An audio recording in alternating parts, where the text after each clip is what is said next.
আজিৰে পৰা তিনিদিনাকৈ দক্ষিণ অসমৰ অন্যতম পুৰণি আৰু ঐতিহ্যমণ্ডিত কাছাৰ জিলা শিলকুৰিৰ বৰমবাবাৰ মেলা আৰম্ভ হৈছে। 6 নৱেম্বৰ বৃহস্পতিবাৰলৈকে চলিব এই মহোৎসৱ।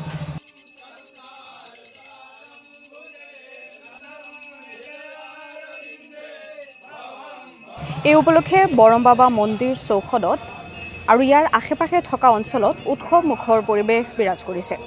প্ৰতি বছৰে কাৰ্তিক পূৰ্ণিমা, যাক ৰাস পূৰ্ণিমা বুলিও কোৱা হয়, এই পবিত্ৰ ক্ষণত কাছাৰৰ শিলকুৰিৰ 150 বছৰীয়া পুৰণি বৰমবাবাৰ মন্দিৰ চৌহদত এটা ডাঙৰ উৎসৱলৈ পৰিণত হয়। এইবাৰ 84 সংখ্যক মেলাৰ আয়োজন কৰা হৈছে।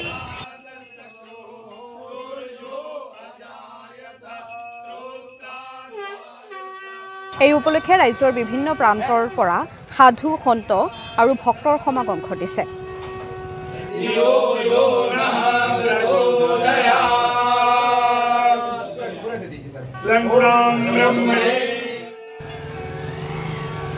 আজি ভাৰত সেৱাশ্ৰম শিলচৰ শাখাৰ প্ৰধান গুণসিন্ধু মহাৰাজে আজি মেলাখন উদ্বোধন কৰে।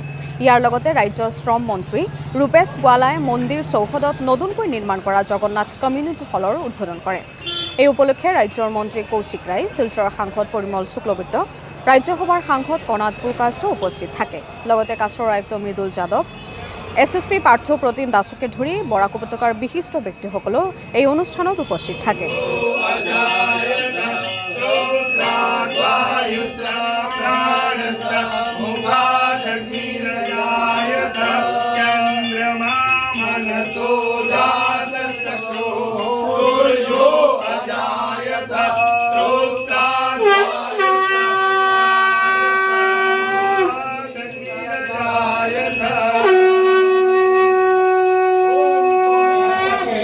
श्री रूपम साहनी अभी उपस्थित नहीं हुए।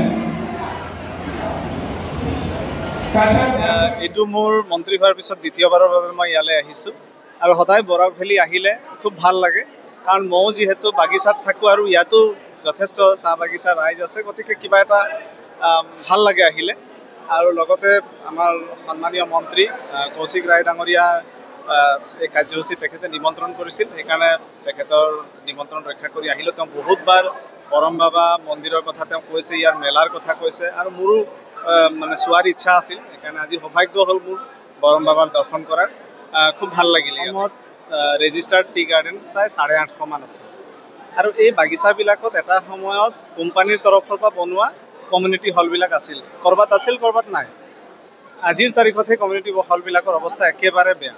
ৰাজহুৱা যদি কিবা অনুষ্ঠান প্ৰতিষ্ঠান পাতিব খোজে তেন্তে শ্ৰমিকৰ যথেষ্ট অসুবিধা হয়, আৰু কেতিয়াবা বিয়া বাৰু পাতিবৰ কাৰণেও বহুত অসুবিধা হয়, বা পূজা পাৰ্বণ বিভিন্ন ধৰণৰ অনুষ্ঠান, ধাৰ্মিক অনুষ্ঠান পাতিবৰ কাৰণেও যথেষ্ট অসুবিধা হয়। সেইকাৰণে মাননীয় মুখ্যমন্ত্ৰী মহোদয়ে উপলব্ধি কৰিলে যে আমি চাহ বাগিচা ৰাইজৰ কাৰণে এখন জগন্নাথ মহাপ্ৰভুৰ নামত, যিহেতু জগন্নাথক চাহ বাগিচা অঞ্চলত খুবেই মানে, সেইকাৰণে তেওঁ জগন্নাথ মহাপ্ৰভুৰ নামত এটা এনেকুৱা ধৰণৰ বিল্ডিং নিৰ্মাণ কৰাৰ কাৰণে পৰিকল্পনা ল'লে, আৰু আজি আমি অসমত প্ৰায় 500 জগন্নাথ মহাপ্ৰভু সমূহীয়া কেন্দ্ৰ নিৰ্মাণ কৰি আছোঁ।